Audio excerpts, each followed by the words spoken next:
going to look at Periscope. Since we've talked about it and we're doing it, I thought a bit of a catch-up on that might be quite useful.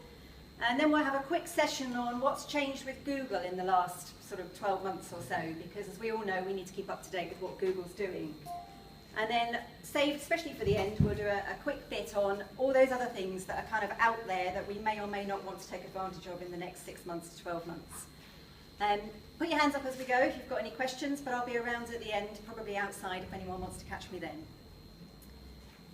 So, online advertising. Who does online advertising? Things like Google AdWords, social media advertising? Yep, so a few of you do. If you're using it already, you'll probably know how it works and you'll know that it can be quite effective. And you'll know also that online advertising on search particularly is across the internet. You'll see Google adverts popping up not just in the search results but on other people's websites. You'll also see advertising in social media sites like Facebook and Twitter, and everything now is paid for, isn't it? So I want to have a quick look at those two main areas of advertising and kind of recommend a few things really. So search advertising, first of all. This is where you see adverts in Google, but you might also see Google adverts somewhere else. So to give you an example, anyone who does know me know that I like fluffy slippers, so we have to search for those. So on the right-hand side here, if you're looking for fluffy slippers, which we all should be at this time of year, you'll see them on the right-hand side of the screen. Those are sponsored adverts, that's Google AdWords in action, so that's advertising in response to my search for fluffy slippers. That's quite popular and that's been around for a long time. What you may not realise, and we also see quite often, if you go onto another website, Google has what it describes as a display network, lots of partners across the internet that will take adverts for Google. And if you're advertising and you tick that you want to be in the display network, your adverts might also appear on other websites. So this is the PT website, and they have signed up to receive Google Ads, and you'll see advertising on the bottom of their website as well, and that's what that is. But another way to get your related advertising out across the internet. So you still pay for the clicks as an advertiser, but actually if you're doing display network advertising as a website like PT is, then they'll get paid for every click that goes on their website to those Google adverts. What about remarketing? Now this is probably the newer thing that most of us have now experienced on Google or around the internet. This is when an advert follows you around the internet. Who's seen that? Yeah, all the time. And it's a bit spooky, isn't it? You'll be one day looking on a website, and for the next week, the thing you were looking at on the website is following you and popping up on every other website you visit, or so it seems. It's a similar idea to what we've just seen with the display network, in that some adverts will take remarketing adverts, but actually what happens is at the beginning of your process, when you're looking at that thing on that website that you're interested in, there's a cookie installed on your computer, so that when you then go and visit another website that's signed up to take these adverts, that advert will pop up with exactly what you were looking at earlier. Now how tempting is that then to think, well actually, I've just been reminded I might go and buy that thing now. So in fact, incredibly forward-thinking and quite effective. Just to make the point, because I'd looked on the M&S website at cardigans, I thought I'd try this because I happen to know that M&S do remarketing. And there I go, I'm onto a picture resizing website, and hey presto, those cardigans that I just looked at are right in front of me again. And that was literally 5 minutes after I'd looked at them on the Marks & Spencer's website.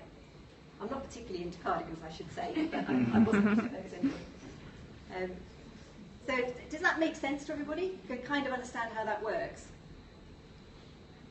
So why would we consider search advertising now when we might not have done in the past?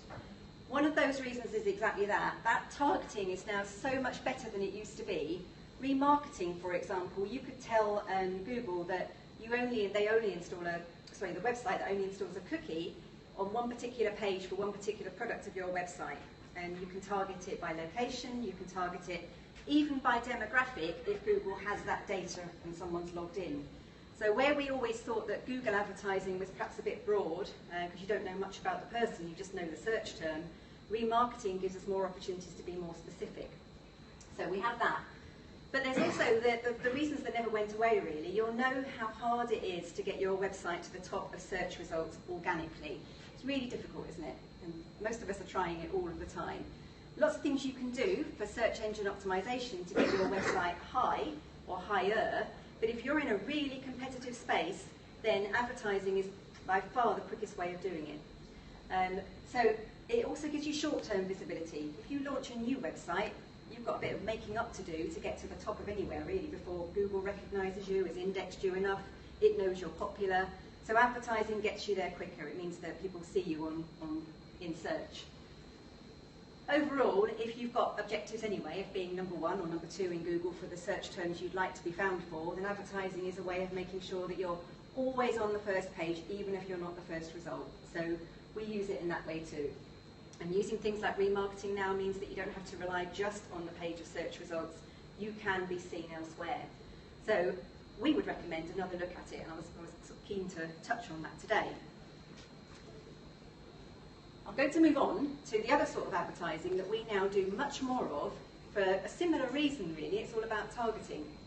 And I'm going to talk specifically about Facebook. I think most people here will use Facebook or will have come across it. Well, most of you may or may not know that this has happened in the last year particularly. So what you're finding is that in organic search, you're not going to get things you post on your brand pages out to the news feeds of your likes, your follows. And the reason for that is that Facebook changed its algorithm quite significantly about a year ago and decided that it was going to make that less likely to happen, and it was going to focus on the news feeds for people being just about what their friends were doing and really, really related, strong content. So we've been fighting to get even strong organic content from a Facebook page seen in people's news feeds, even if they like the page. Now, you probably, as users, you might have noticed that that's shifted and changed. So in actual fact, what we're finding is that the only way to guarantee that what you're saying on your brand page appears in the news feeds of the people that follow you is actually to advertise. It's to pay Facebook to do that. That's a little bit faint, isn't it? But one of the reasons that we quite like it as an advertising platform is the amount of detail that we can select to target the audience. Because as you know, Facebook asks sort of quite a lot of you. It knows your age, it knows where you live, it perhaps knows what kind of job you've got, it knows things about you, even about your interests, that we can target as advertisers and make sure that we pop up at the opportune moment in the right place. So on here you can see this is just a typical data screen where you'd set the advertising. I can set advertising, I can set location, age, and I can even look here at interest down the bottom. So if there's somebody interested in walking or climbing, then, and I'm trying to sell my product related to that, then I can say, brilliant, I know exactly who those people are going to be. Like Google advertising, exactly the same. You pay either per number or per click. You control the budget, so you don't have to spend any more money than you want to. And actually for local businesses, if you're advertising to a local audience, it's a really targeted way of getting to them in the space that they're in on Facebook. There are two main ways that we suggest advertising on Facebook. One's better than the other. So this is advertising in the right-hand column, so I might be logged in, and because I'm interested in SEO, it's like I'm likely to see an advert like this. The other way of seeing it is in my newsfeed, and I'll get something like this because I follow that page and I'm interested in that topic, but it appears very much as a post from a friend, as a friend would. Which one do you think works the best? Yeah, the newsfeed, you're absolutely right. The right-hand column is very ineffective because it's so blatantly advertising, isn't it? And we do zone out a bit. We look at the advert and think, that's, you know, it's an advert, I'm not interested. I'm much more interested in what's going on here on this side of the page.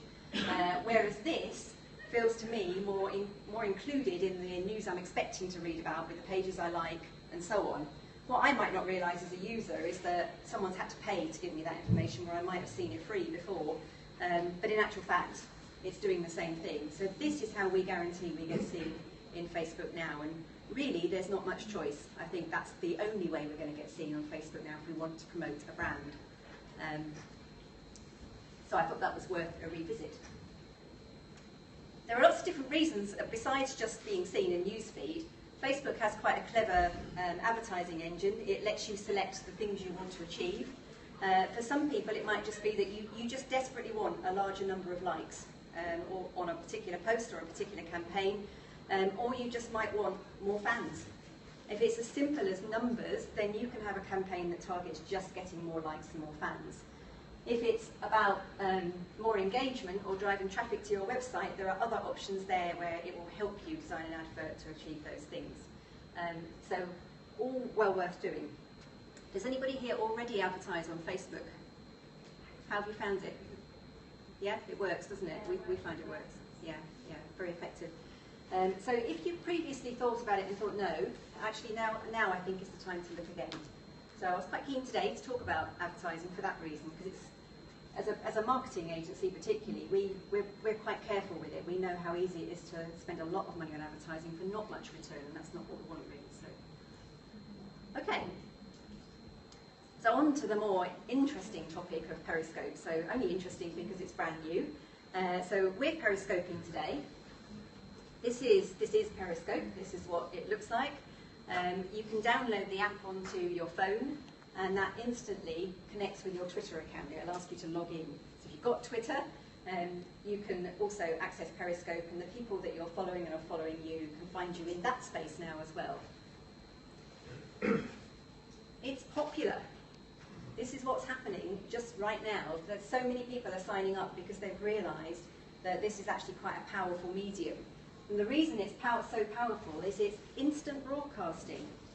Although we might not think it, live streaming is actually has not been that easy to do as general members of the public. TV companies can do that quite well. But live streaming is relatively in its infancy. We know that we can use Twitter to post a quick picture, we can post a comment, all of those things go up quickly, but live streaming video in a way like we are today is really quite new. And we think, as for being in the media sector, that this is going to change again the way that the media works, because everybody now has the right to stream as well as the right to post and comment and do other things as well. So we can't control that, and of course we can't hide much either. So this is quite an important development, we think. So how can you use it as a business though? It's all very well, isn't it? But actually it's got some really good uses for us as businesses where we can quickly show or showcase some of the things that we do.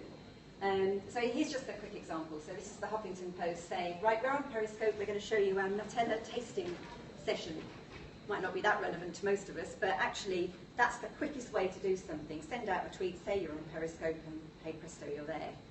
To our surprise, when we did our first Periscope a few days ago, and we just had a walk around our offices, we couldn't believe how instant the engagement was. We know Twitter's instant, but we didn't appreciate just how quickly people would want to view us live and what they would say and do at the same time.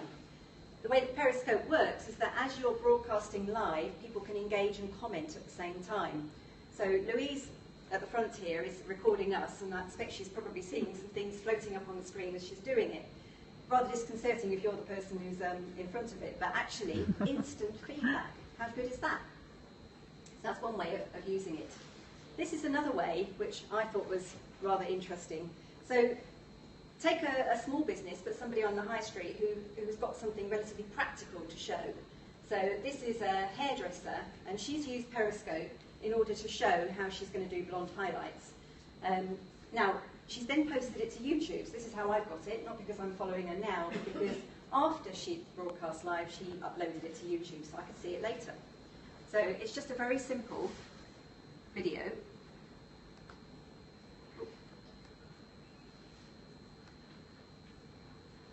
Work. Okay, this is my sweet client Darian, and there's 4 people, 5. We're going to show you a little highlight tip that I like to do. So she likes to, because I've been having troubles with my mic, she likes to come in pretty often. She doesn't like to see her roots, so she's only got so you get the idea. About a ½ an inch of regrowth. And you guys... Yes. Presumably there is no opportunity to edit that before it goes out, so you're a bit at risk, like now, I'm ruining your feed. No, you're absolutely fine. The live stuff you can't edit. You do have some editing tools in Periscope for before you upload it after. I'm right in saying that, aren't I? Yeah, yeah. Before you upload it into YouTube afterwards. So that feed, she probably just posted as it was. But actually, whatever you're demonstrating, you will find that you've got, well, it's up to you where you post it afterwards. The key here with the live feed is that it's only available for 24 hours on Periscope afterwards. So this is not something that's going to stay for a long time in that state. But the spirit of it, of course, is that it's live. So you're not going to expect it to be edited at that point. But afterwards, we'll upload this afterwards to YouTube as a way of showing and demoing what went on. And we might well tweak the beginning and end before we do that. But that probably would be about it. That was just a quick example I grabbed. There aren't many people that are local here that I could find doing this right now and I could find on YouTube. But there will be increasing examples of us using it in this way. So in terms of how else we could use it, that was a great example. You could use it for news and announcements. If rather than post a bit of news somewhere, you can use Periscope to do a quick update, a quick something that's happened, something that's new. It might be that you have an impromptu session for your business and you say, right, we're going to be on Periscope in 5 minutes and we're going to talk about this. So you can do a quick interview, a quick topic, a quick way of engaging with people who are following you.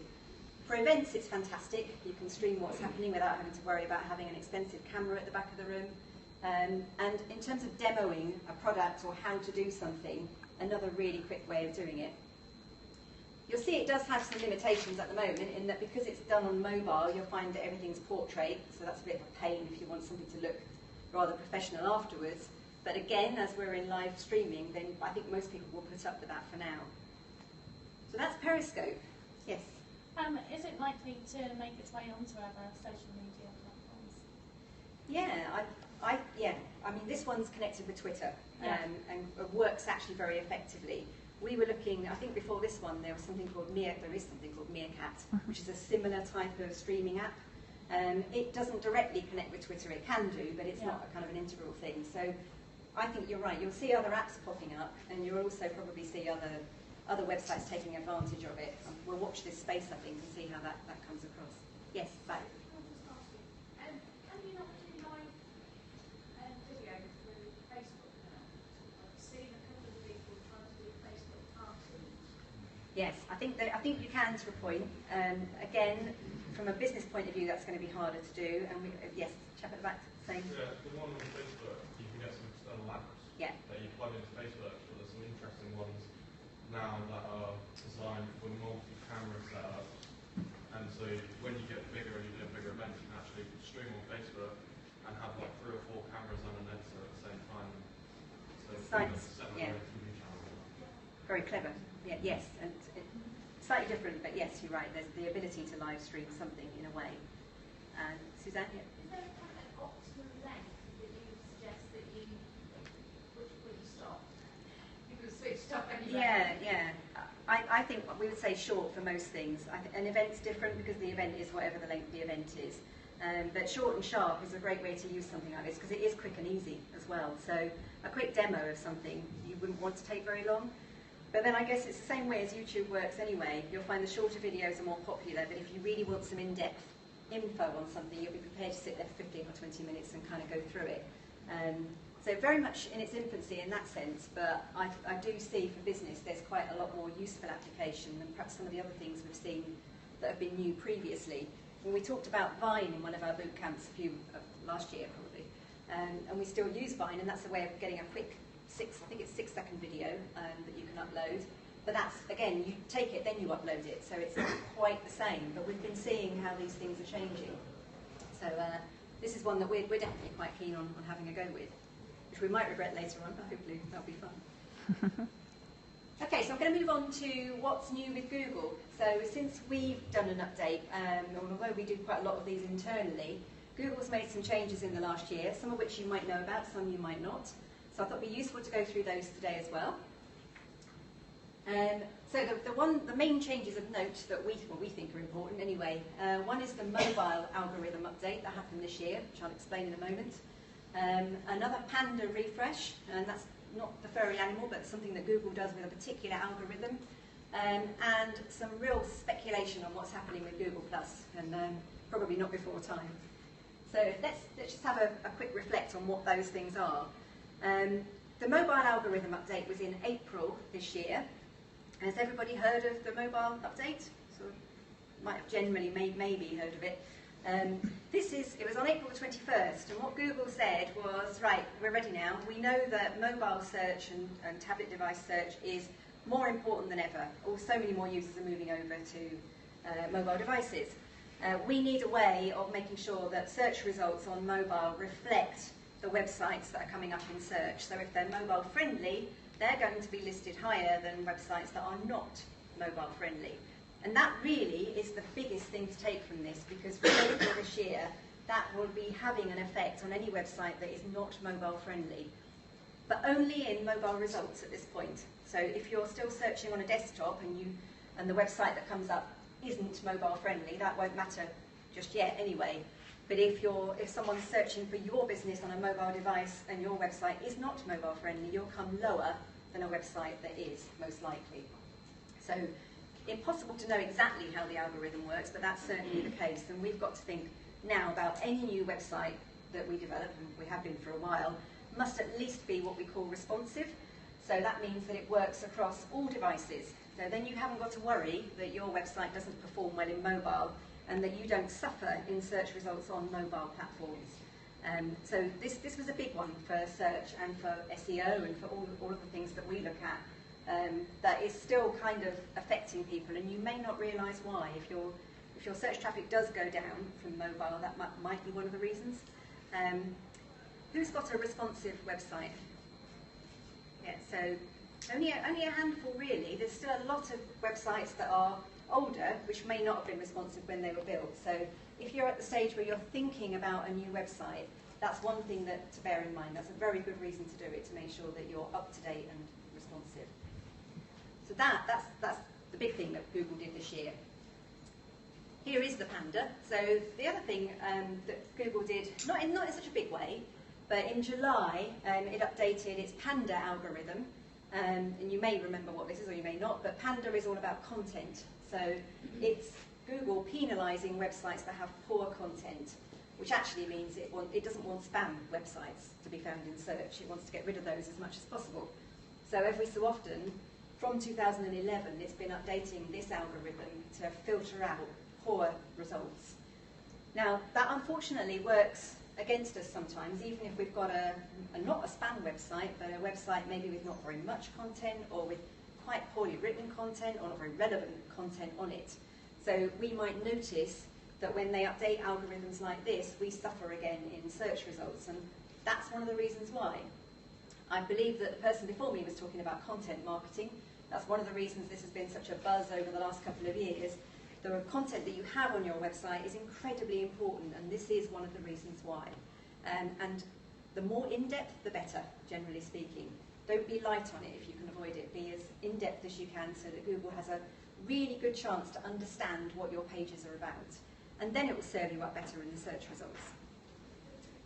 This is a graph of a website that we manage. And so what we do is we mark, if there's been an algorithm update, we make a note and we look at the traffic on those days.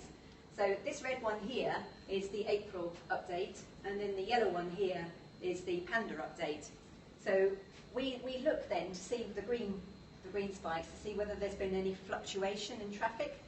Now with this website, happily there's not been too much. But what you would see with a website that's suffered from either one of those updates is a rather large fluctuation as it moves up and down the search results and settles again, maybe somewhere different because the algorithm has changed. So we keep an eye on those things, and you might want to too, from your own point of view. Check your traffic, see what's happening if there's been a change. Okay, so moving on from those updates, what about Google+?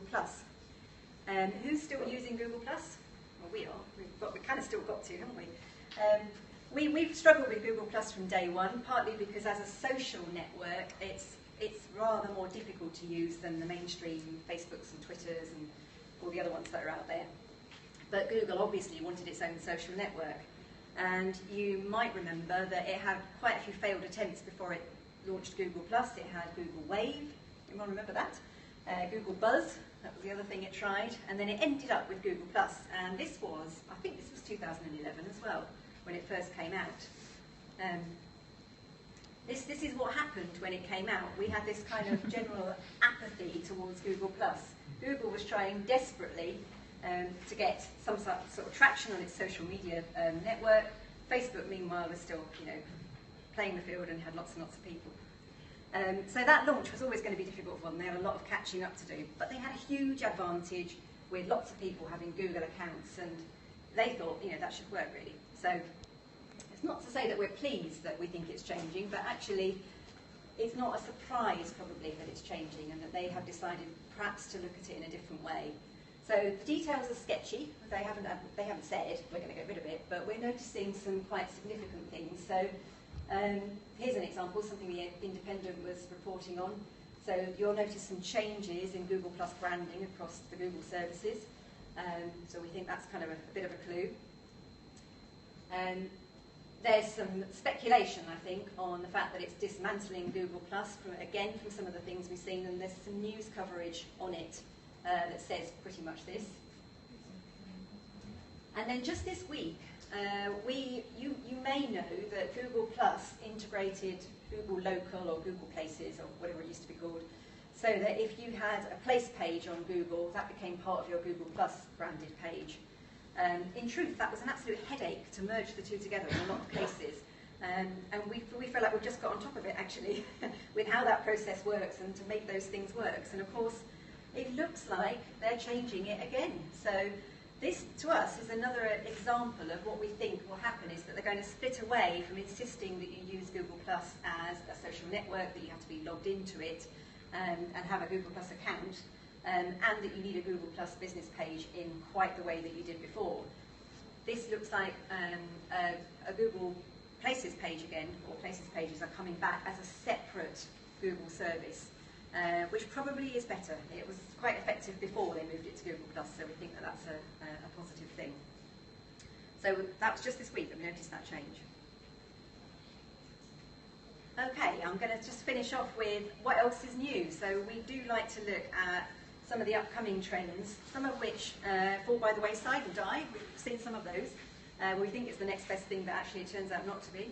And then some others that are already starting to be used, and we may be puzzling over why.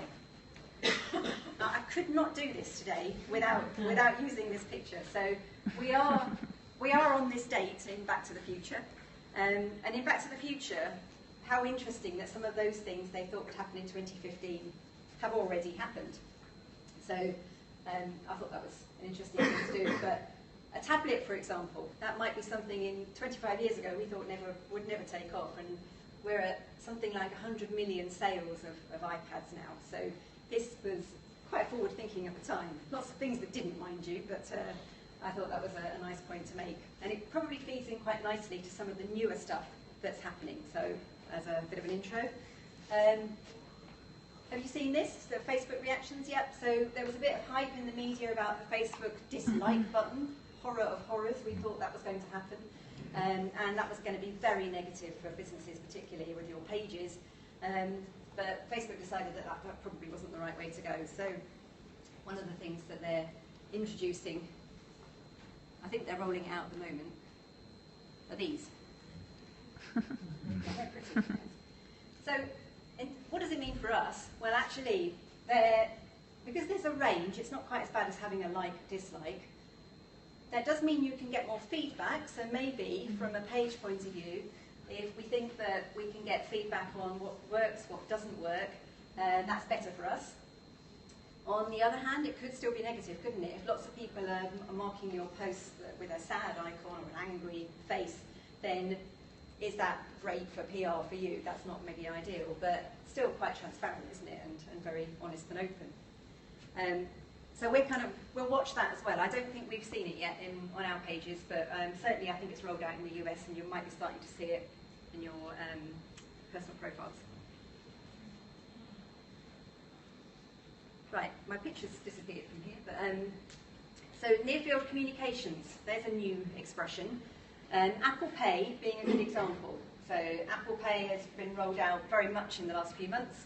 This basically means that you can, it's not the only service, but you can use your phone to pay for things. So it's preset with your credit card details. There's some speculation on security. Everybody worries that, is this a less secure way of paying for things? But at the moment, it's still capped with limits where you can pay.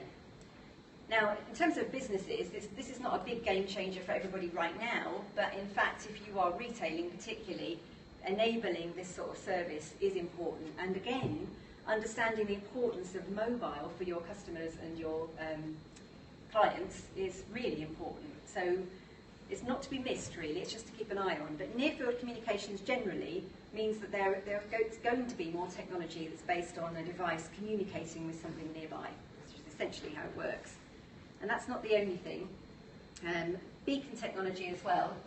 I've lost my picture here too, but beacon technology is the same sort of thing. So you have a mobile phone with an app related to a beacon that you walk past in a shop, for example. It will instantly feed messages to your phone as you go past with offers, deals, things that are relevant to you to get you in that store and buying what you want. So, and that works on Bluetooth. So it's probably an older technology, but that's how it works. And again, for businesses where you want to draw people in with footfall, beacon technology is going to be a way of doing that. Got a picture on this one. And then we're back to wearable technology. So we've got this whole field of real change in the way that we use digital devices. So we've got the watch. The Apple Watch has been out for a while, and there are loads of smart watches out now, and fitness watches and all sorts. So that we're kind of accepting that, aren't we? That's the way that that's going. But you've got wearable, you've got technology clothes, you've got clothes you can talk to, you have all sorts of tags and devices that people can put on themselves in order to be communicating with things nearby. So, I'll come back to that. One of the things that Amazon's doing, for example, in its warehouses is the people that do the packing and the picking have got tags on their uniforms that have got GPS tracking, so that they can be told the fastest route to get to the parcel to pick. So this sort of wearable technology on a uniform is being used in business, in logistics actually, probably first, but are there ways that we can perhaps use it as well? This virtual reality is one that I'm particularly interested in for businesses, although you might not think so because it's very much a gaming thing, first and foremost perhaps. The Oculus Rift, I think it's called, which is this device you put on your head in order to have a virtual reality view of the world around you, has been really popular in the last few months. You've probably heard a lot about it. What Thomas Cook have been doing is using virtual reality technology in order to give a virtual experience in some of their stores to people who go in and want to see what a place looks like without actually being there. That's amazing, isn't it, that you can do that without having to get on the plane and fly there. And better than just watching a video, because actually you're immersed 3D all around with what's happening, what you can see in that place. So I'm going to show this at the end because I couldn't get it to work from my slides, but this is the video of them filming Manhattan for Thomas Cook with just a bit of sort of a view on how they did it over with helicopters and things like that. But there is a business application for virtual reality right then. So they're using it as well for a lot of their particular destinations. They've got these virtual reality programs that run where you can go and have a look before you book. This is what Thomas Cook is saying about this, and they're saying that they're testing it just to boost sales and to see how it works for them, and it does seem to be working. There is a cheaper version. Has anyone got one of these? Yeah, there was someone at the back. We've got one of these at home, which I did look at with some disgust when we got it, thinking, what on earth is this? That doesn't look very technical. But in actual fact, what you do is you download an app onto your mobile phone for Google Cardboard, which is what this is. And once you've got the app, you find then a complementary app that works with it. So it might be roller coasting or a game or something else. And then you slide your phone into the Google Cardboard and kind of put it on and go. And it is just the same as wearing, well, almost the same as wearing one of those big expensive headsets. And there you have an opportunity for a virtual reality experience, perhaps for your customers, that is quite low cost, because it costs about, I think it's about £10 to buy one of these, off of Amazon, it's easy to get, and a way of maybe showing something a bit differently. So I did find some examples across the internet of people who'd done this. I couldn't find again any locally, but a good example was a university, and what they did to all of the students who had enrolled and were thinking of coming to their university in that year, they sent them out these cardboard virtual reality headsets, told them which app to download on their phone, and then got them to have a really good look around the campus so they didn't have to go. And this university was an international university, so it's particularly relevant because you would have to travel quite a long way to see everything otherwise. But for them, that was probably a relatively cost-effective way of guaranteeing that enrolment figure for that year. I'm not saying we all should do this, but I've seen some really interesting examples of people saying, right, so I know what we can do. We can get a bunch of these in and send them out, and there's a promotion for us. So one way to do something. I was going to bring in one to demo it, and then I realised that I couldn't really at the front of the room. I'd be enjoying myself, but you wouldn't be able to see anything, so no good. So that's one to watch. Google has just announced that it's going to do that with Google Maps, effectively. So it's going to have an app where, if it hasn't already, where you can download that to work with Google Cardboard. And for any place across the world, you can get a 3D view of what it looks like and where it is without just having to go on a website.